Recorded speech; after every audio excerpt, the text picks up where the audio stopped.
بسم الله الرحمن الرحيم. كتاب أنزلناه إليك مبارك ليدبروا آياته وليتذكر أولو الألباب. صدق الله العظيم.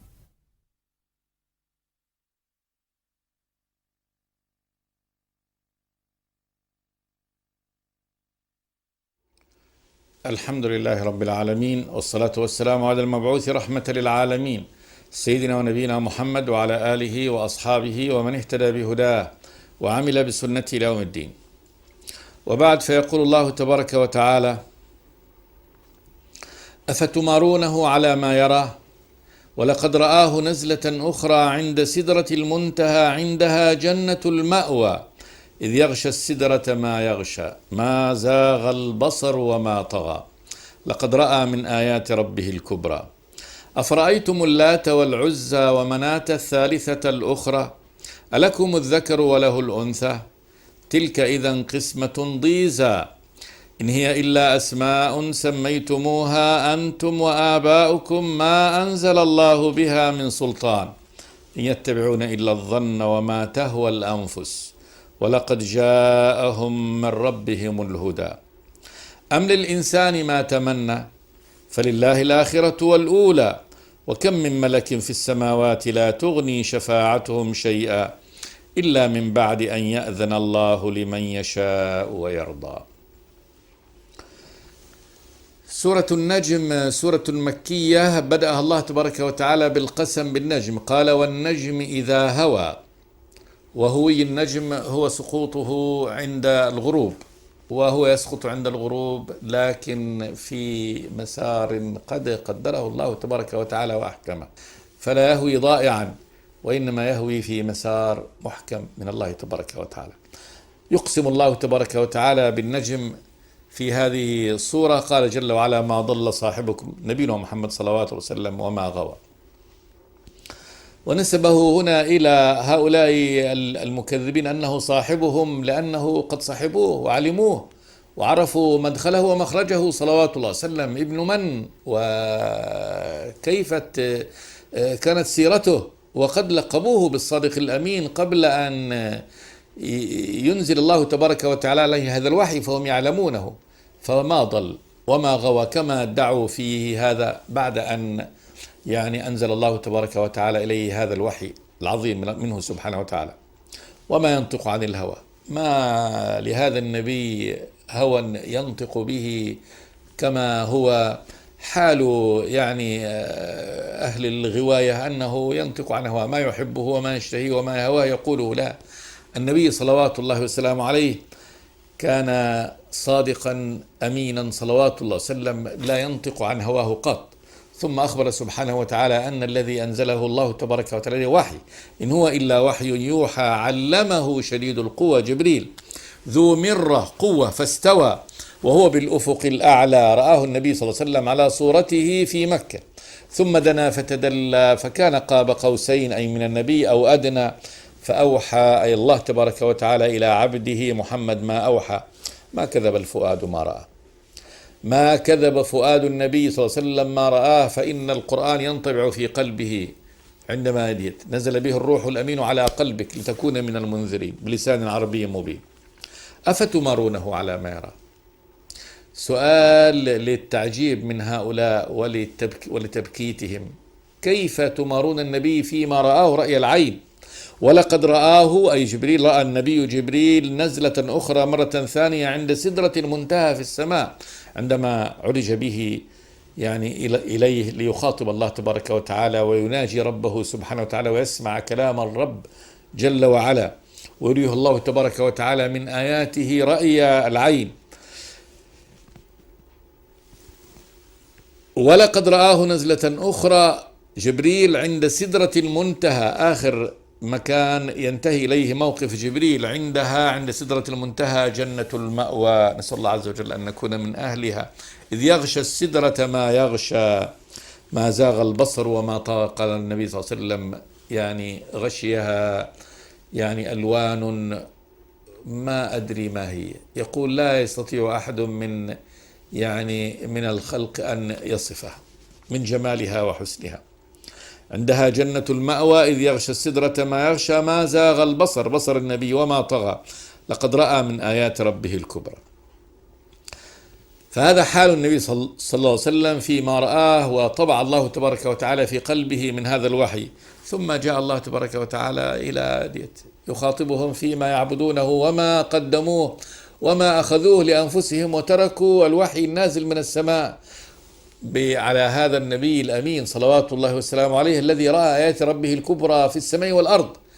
في الأرض والسماء رآها النبي صلوات الله والسلام عليه رأي العين. قال فرأيتم اللات والعزى ومناة الثالثة الأخرى. هذه أعظم ما يعظمونه.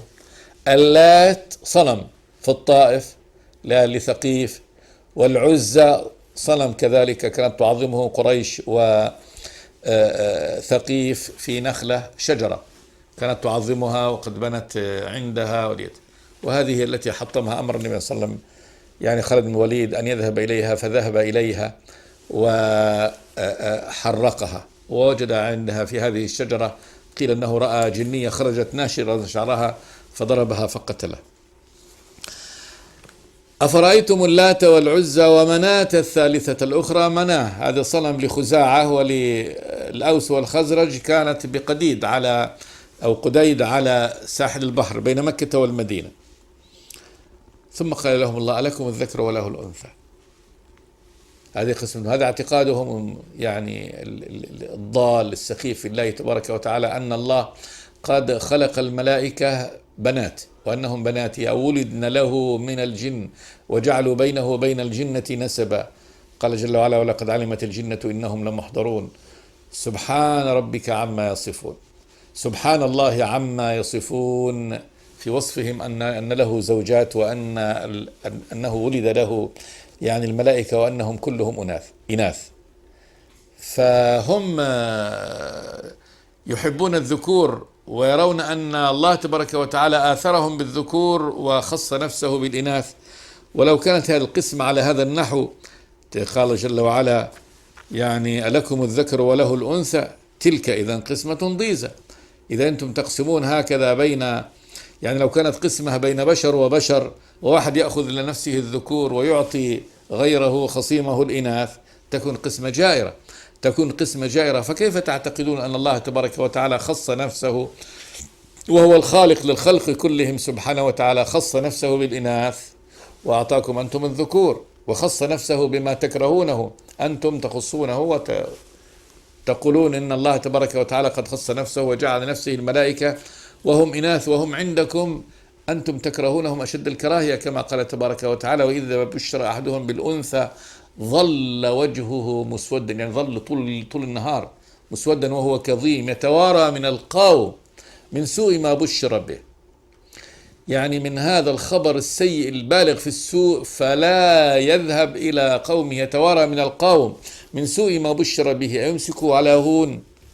هل يمسك هذه الأنثى وهو ذليل يعني محتقر من الناس، ينظر الناس إليه بعين الاستصغار، أم يدسه في التراب ويعني يستريح من ذل وجود الأنثى عنده؟ أيمسكه على هون أم يدسه في التراب؟ ألا ساء ما يحكمون.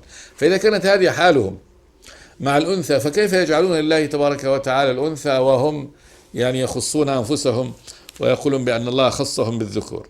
قال تبارك وتعالى ألكم الذكر وله الأنثى، تلك إذن قسمة ضيزى. هذه قسمة جائرة إذا كان تقسمون هذا. لو قسمت هذه بين مخلوق ومخلوق فكيف يختص الخالق نفسه سبحانه وتعالى بما هو في نظركم أنتم وفي عرفكم أنه يعني أقل، مو أقل درجة، بل الأمر سيء، والذكر عندكم غير الأنثى تماما. تلك إذن قسمة ضيزى. ثم قال جل وعلا إن هي إلا أسماء سميتموها أنتم وآباؤكم ما أنزل الله بها من سلطان إن يتبعون إلا الظن وما تهوى الأنفس ولقد جاءهم من ربهم الهدى. إن هي إلا أسماء، هذه الآلهة التي اشتققتم لها أسماء من أسماء الله تبارك وتعالى، فقلتم اللات، كانوا يقولون اللات إنه من يعني تأنيث الله، تعالى الله عن ذلك، الإله اللات. والعزى أخذوها من العزيز، فهذه ديت. ومناه من قيل مناه لأنه يعني يمنى عندها أنها يذبح لها ويهدى لها. فهذه الأسماء التي سميتموها، وجعلت كل هذه آلهة، سميتم اللات إله، والعزى إله، وهذه مناه إله، وأنه إله لكم تعبدونه من دون الله تبارك وتعالى. فتسميتكم لها آلهة وعبادتكم لها وإعطائها ما يعطى الرب الخالق الإله سبحانه وتعالى، فهذه أسماء أنتم أطلقتم عليها لفظ الله، أو اشتققتم لها أسماء من أسماء الله تبارك وتعالى فألحدتم بها في أسماء الله جل وعلا. إن هي إلا أسماء سميتموها أنتم وآباؤكم ما أنزل الله بها من سلطان. أنتم سميتموها، وآباؤكم الجاهلون قبلكم سموا هذه آلهة وسموها بأسماء الله تبارك وتعالى، والحال أنها أسماء على غير مسمياته، تسمى إله وإله وليست بإله. لا يكون الإله إلا واحدا، لا يكون الإله إلا خالقا رازقا يملك نفع عبده. العبد الذي يعبد هذا الإله لا بد أن يكون إلهه هو الذي يملك نفعه ويملك ضره، وبالتالي يستحق الألوهة. أما إذا كان هذا الإله لا يملك لنفسه هو نافع ولا ضر، ما يستطيع يدفع عن نفسه ضر ولا يجلب لنفسه خير، فضلا عن أن يجلبه وينفع به غيره ممن يعبده، فكيف يكون إله؟ إن هي إلا أسماء سميتموها أنتم وآباؤكم ما أنزل الله بها من سلطان، يعني لم ينزل الله تبارك وتعالى بها عليكم وحي سلطان من عنده سلطة ليقول لكم واعبدوا هذه، أو أنه أمر بهذه سبحانه وتعالى، وإنما هذا اخترعتموه من أنفسكم، لم يأمركم الله تبارك وتعالى به ولا برهان عندكم فيه، يتبعون إلا الظن. في كل ما اعتقدوه على هذا النحو أن هذه آلهة، وفي كل ما قالوه عن الرب تبارك وتعالى وأن الملائكة بناته وليسوا عبيده كما يدعون، ظنون، تبعوا الظن، والظن هذا عبارة عن تخيل ورجحان ما فيه علم يبنى عليه. إن يتبعون إلا الظن وما تهوى الأنفس، الذي تهوى أنفسهم، هويت نفسهم أمر من الأمور، سواء كان في أمر العقائد أو في أمر يعني المعاملات والأفعال، فإنهم يعني يسيرون فيها لأن نفوسهم أحبتها. وما تهوى الأنفس، قال جل وعلا ولقد جاءهم من ربهم الهدى.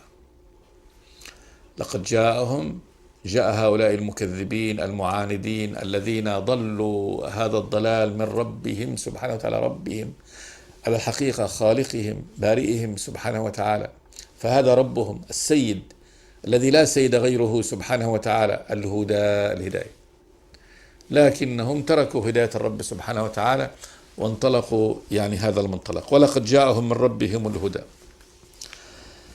ثم قال جل وعلا أم للإنسان ما تمنى. هل للإنسان ما تمنى؟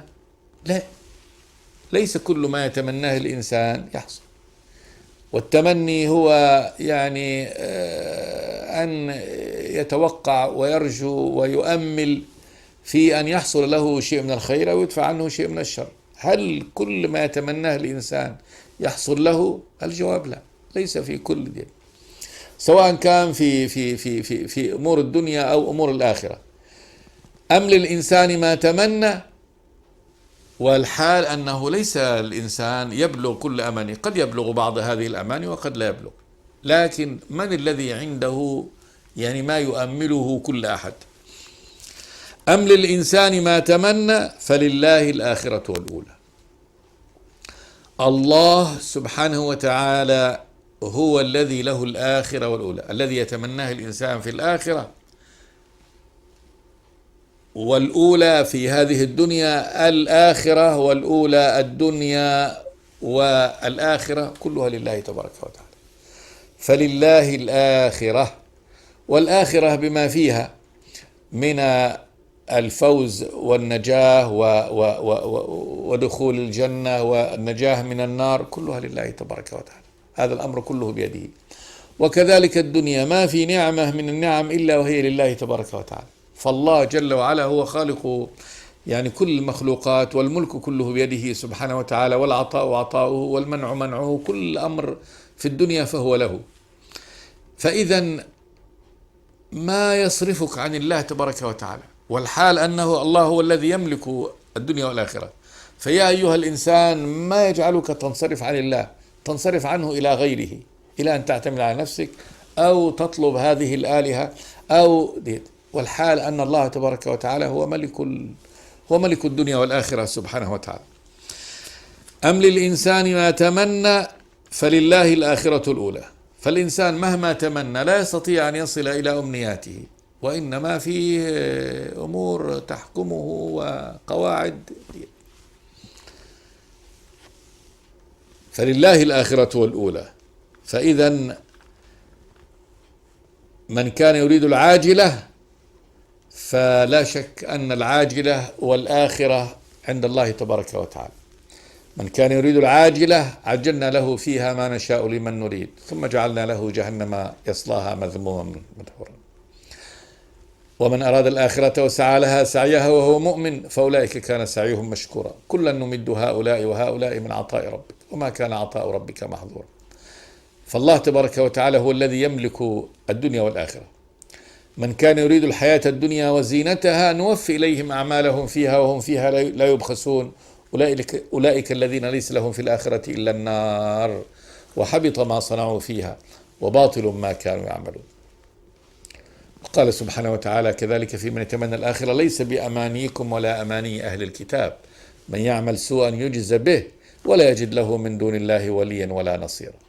فحتى التمني للآخرة كما تمنى من اليهود والنصارى وقالوا نحن أهل الجنة، قال الله جل وعلا ليس بأمانيكم ولا أماني أهل الكتاب من يعمل سوءا يجز به ولا يجد له من دون الله وليا ولا نصيرا. فالأمنيات، أمنيات العبد سواء كانت في الدنيا أو في الآخرة، كل ما يتمناه العبد في الدنيا والآخرة لا شك أنه إلى الله سبحانه وتعالى. يعطي منه من شاء ويحرم منه من شاء بالسنن التي يعني جعلها الله تبارك وتعالى سننا للدنيا والآخرة.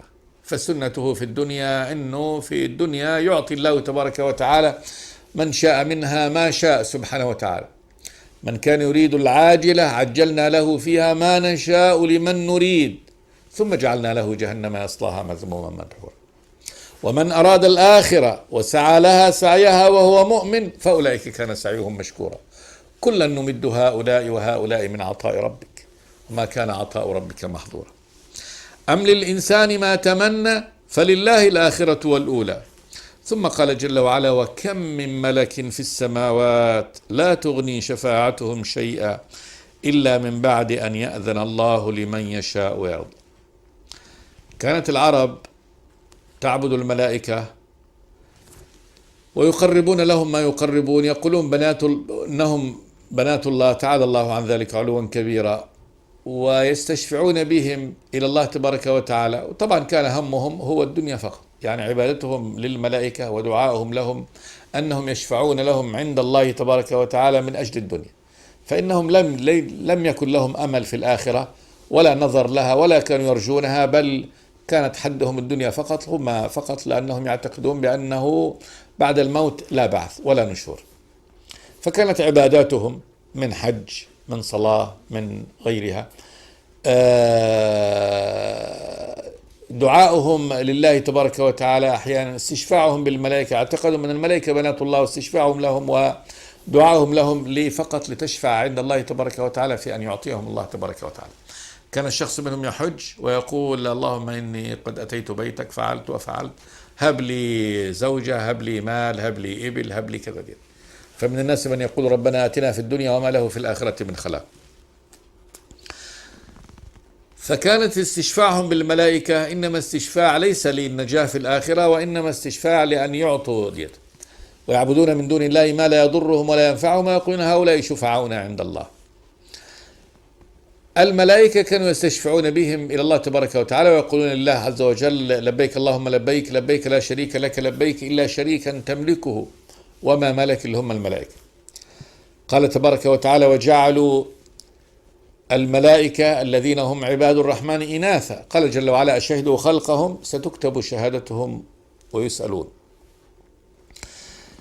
فاعتقدوهم إناث واستشفعوا بهم إلى الله تبارك وتعالى وقالوا اتخذ الرحمن ولدا سبحانه، بل عباد مكرمون لا يسبقونه بالقول وهم بأمره يعملون، يعلم ما بين أيديهم وما خلفهم ولا يشفعون إلا لمن ارتضى وهم من خشيته مشفقون، ومن يقل منهم إني إله من دونه فذلك نجزيه جهنم كذلك نجزي الظالمين. فالله تبارك وتعالى يخبر هؤلاء الضالين قال وكم من ملك في السماوات لا تغني شفاعتهم شيئا إلا من بعد أن يأذن الله لمن يشاء ويرضى. كم كثيرا من ملائكة كثيرين في السماوات، وهذا مكانهم، يعني مكان الملائكة إنهم جعلهم الله تبارك وتعالى هذا سكان السماء يعبدون الله تبارك وتعالى في السماء، في السماوات من الأولى إلى يعني السابعة. لا تغني شفاعتهم شيئا، لا تغني شفاعتهم طلبهم من الله تبارك وتعالى أن يشفعوا لأحد من الخلق شيئا إلا من بعد أن يأذن الله لمن يشاء منهم. فلا بد أن يأذن الله تبارك وتعالى لمن يشاء الشفاعة منهم ويرضى عن المشفوع فيه. فلا تغني شفاعة الملائكة لأحد من خلق الله تبارك وتعالى إلا برضا الله تبارك وتعالى، بأن يسمح للشافع وأن يرضى سبحانه وتعالى عن المشفوع فيه. وأما أنهم يشفعون شفاعة كما هي الشفاعة في الدنيا عند الملوك والرؤساء والزعماء والكبراء، وهذا الذي ظنه الكفار أن الشفاعة عند الله تبارك وتعالى كنحو الشفاعة عند عظماء الدنيا، فإن عظماء الدنيا إذا شفع عندهم بعظيم اضطروا إلى قبول شفاعته، لأنهم يعني عندهم أنهم لو ردوا شفاعة العظيم عندهم ربما نالهم ضرر، حصل لهم ضرر من وراء ذلك، فيضطر إلى أن يقبل الشفاعة راغما، وإن كان ما كان من أعظم الملوك ومن أعظم الناس سلطانا، لكنه إذا شفع عنده ذو سلطان وذو مكانة عنده أو أثير على قلبه وشفع عنده لا يستطيع أحيانا أن يرد الشفاعة بل يقبلها مرغما. وهؤلاء ظنوا أن الشفاعة عند الله تبارك وتعالى على هذا النحو، أن الله تبارك وتعالى يقبل شفاعة من يشفع عنده مدام أنه أثير عنده، كما ظنوا أن الملائكة بنات الله، فإن الله تبارك وتعالى يقبل شفاعتهم على كل حال كما الحال في هذه الدنيا، والحال أن الجميع عبيد الله تبارك وتعالى، وأنه لا أحد مهما كانت منزلته ومكانته من الرب تبارك وتعالى أن يقبل الله شفاعته بغير رضا الرب، بل لا يقبل الله تبارك وتعالى شفاعة شافع إلا أن يأذن للشافع وأن يأذن على المشفوع، كما قال جل وعلا من ذا الذي يشفع عنده إلا بإذنه. من هو هذا الذي يستطيع أن يشفع عند الله تبارك وتعالى دون أن يأذن الرب تبارك وتعالى؟ من ذا الذي يشفع عنده إلا بإذنه، إلا بإذن الله تبارك وتعالى. وكذلك أخبر سبحانه وتعالى أنه لا شفاعة إلا حيث يرضى الله تبارك وتعالى، فمن لم يرضى الله تبارك وتعالى فيه الشفاعة كالذي يموت على الكفر فإن الله لا يقبل من أحد شفاعة فيه مهما كان. إني حرمت الجنة على الكافرين حرمها الله تبارك وتعالى، فلا يقبل الله تبارك وتعالى في كافر شفاعة. ما كان للنبي والذين آمنوا أن يستغفروا للمشركين ولو كانوا أولي قربى من بعد ما تبين لهم أنهم أصحاب الجحيم. الله يقول ما ينبغي للنبي والذين آمنوا أن يستغفروا للمشركين ولو كانوا أولي قربى من بعد ما تبين لهم أنهم أصحاب الجحيم. لا جد، فإن الذي مات على الكفر لا يقبل الله تبارك وتعالى فيه شفاعة. فيخبر سبحانه وتعالى أن الملائكة في السماء لا تغني شفاعتهم شيئا، فيما لو شفعوا وهم لا يشفعون إلا يعني لمن ارتضى، كما قال تبارك وتعالى: وقالوا اتخذ الرحمن ولدا سبحانه بل عباد مكرمون لا يسبقونه بالقول وهم بأمره يعملون. هؤلاء الملائكة يعلم ما بين أيديهم وما خلفهم ولا يشفعون إلا لمن ارتضى. لا تشفع الملائكة إلا لمن ارتضى، إلا من رضيه الله تبارك وتعالى. وهم أي الملائكة من خشيته مشفقون، خائفون أشد الخوف من ربهم سبحانه وتعالى. ومن يقل منهم إني إله من دونه فذلك نجزيه جهنم كذلك نجزي الظالمين. وقال تبارك وتعالى: يخافون ربهم من فوقهم ويفعلون ما يؤمرون. فهؤلاء الملائكة لا يمكن أن يشفعوا عند الله تبارك وتعالى إلا في من آذن الله تبارك، إلا إذا أذن الله لهم، وفي من يرضى الله تبارك وتعالى عنه.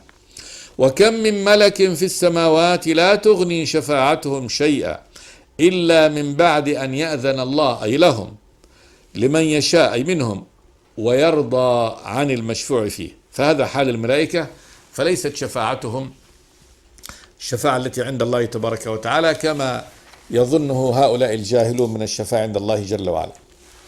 ثم قال جل وعلا: إن الذين لا يؤمنون بالآخرة ليسمون الملائكة تسمية الأنثى. إن الذين لا يؤمنون بالآخرة وهم هؤلاء المشركون، وكانوا لا يؤمنون بالآخرة، لا يؤمنون يعني أن هناك يوم قيامة يحاسبون فيه على أعمالهم بين يدي الرب تبارك وتعالى، فجمعوا بين هذا الكفر العظيم وكذلك تسمية الملائكة تسمية الأنثى، يقولون هم إناث، قول بالظن والتخمين على الله تبارك وتعالى، فهذه جريمة يعني أخرى من جرائمهم. قال جل وعلا: وما لهم به من علم، ما لهم بهذه الأقوال من تكذيبهم ليوم القيامة ومن قولهم بأن ملائكة الرب تبارك وتعالى إنهم إناث، لا علم لهم في هذا، ما عندهم أي علم أي دليل برهان استندوا إليه في مقالتهم هذه.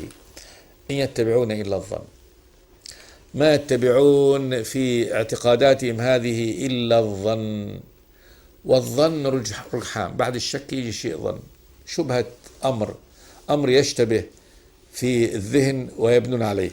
إن يتبعون إلا الظن. قال جل وعلا: وإن الظن لا يغني من الحق شيئا. الظن لا يغني من الحق شيئا، لا غناء له عن الحق، لأن الحق علم، الحق لابد هو الثابت المستقر الذي ينبني على دليل وبرهان، هذا الثابت. وأما الظن فإنه أمر يعني مبني على غير دليل وعلى غير برهان، وبالتالي هذا لا يغني يعني من الحق شيئا في إثبات حق، يعني في نفي شيء أو إثبات شيء. وإن الظن لا يغني من الحق شيئا. ثم قال جل وعلا: فأعرض عمن تولى عن ذكرنا ولم يرد إلا الحياة الدنيا. بعد هذا البيان من الله تبارك وتعالى، بدء هذه السورة إقسام الله سبحانه وتعالى بالنجم والنجم إذا هوى، ما ضل صاحبكم وما غوى وما ينطق عن الهوى، وبيان أن النبي قد رأى حقائق الآخرة بعينه صلى الله عليه وسلم، فضلا عن انطباع هذا في قلبه صلوات الله وسلامه عليه، ومناقشة هؤلاء في عقائدهم وأنهم ليسوا على أمر من الأمور، يعني ما عندهم أي دليل وبرهان فيما قالوه وافتروه على الله تبارك وتعالى. قال جل وعلا: فأعرض عمن تولى عن ذكرنا ولم يرد إلا الحياة الدنيا. إعراض يعني الأمر الإعراض عنهم في يعني معاقبتهم ومؤاخذتهم، فإن هذا إلى الله تبارك وتعالى. فأعرض عمن تولى عن ذكرنا. تولى هذا الضال، هؤلاء الكفار، تولي هو أن يعني الهروب وإعطاء ظهره للأمر. وقال جل وعلا: تولى عن ماذا؟ عن ذكرنا، عن ذكر الرب سبحانه وتعالى، الإيمان به وذكره جل وعلا، وما يستتبع هذا الذكر من يعني السعادة في الدنيا والآخرة. العبد الذي عرف ربه سبحانه وتعالى وآمن به خلاص اهتدى إلى الطريق وعرف طريق السعادة في الدنيا والآخرة. ذكر الله الذي من وجده وجد كل شيء، ومن فقده فقد كل شيء. فأعرض عمن تولى عن ذكرنا، ذكر رب، ولم يرد إلا الحياة الدنيا، لم يرد بحياته وبعمله وبجهده وبكده إلى الحياة الدنيا.